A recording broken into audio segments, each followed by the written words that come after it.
గతేడాది చివరిలో వచ్చి బాక్సాఫీస్ను షేక్ చేసింది బాలీవుడ్ మూవీ ధురంధర్. రణ్వీర్ సింగ్ హీరోగా, ఆదిత్య ధర్ దర్శకత్వంలో వచ్చిన ఈ సినిమా ఏకంగా 1300 కోట్లకు పైగా కలెక్షన్స్ రాబట్టి సంచలనం సృష్టించి బాలీవుడ్ రికార్డులన్నీ తిరగరాసింది. దీంతో ఈ సినిమా సీక్వెల్పై భారీ అంచనాలు నెలకొన్నాయి. మార్చి 19న ధురంధర్ 2 రిలీజ్కు రెడీ అవుతోంది. రీసెంట్గా టీజర్ రిలీజ్ చేయగా సోషల్ మీడియా షేక్ అయింది. అయితే ఈ సీక్వెల్ మాత్రం రిలీజ్కు ముందే సెన్సేషన్ క్రియేట్ చేస్తోంది.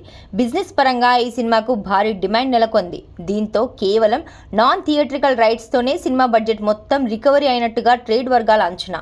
ధురంధర్ 2 నాన్ థియేట్రికల్ బిజినెస్ 250 కోట్లకు పైగా జరుగుతున్నట్టుగా లెక్కలు వేస్తున్నారు.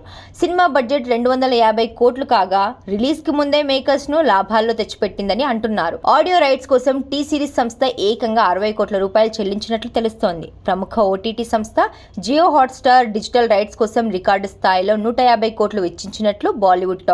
శాటిలైట్ రైట్స్ కూడా భారీ రేటుకు అమ్ముడుపోయినట్టుగా చెబుతున్నారు. మొత్తంగా సినిమా విడుదలకు ముందే కేవలం డిజిటల్, శాటిలైట్, ఆడియో రైట్స్ ద్వారానే 250 కోట్లకు పైగా వచ్చినట్టు ట్రేడ్ టాక్. ఇక థియేటర్లలో వచ్చేదంతా లాభమేనని అంటున్నారు. మరి ధురంధర్ 2 ఎలాంటి సెన్సేషన్ క్రియేట్ చేస్తుందో చూడాలి.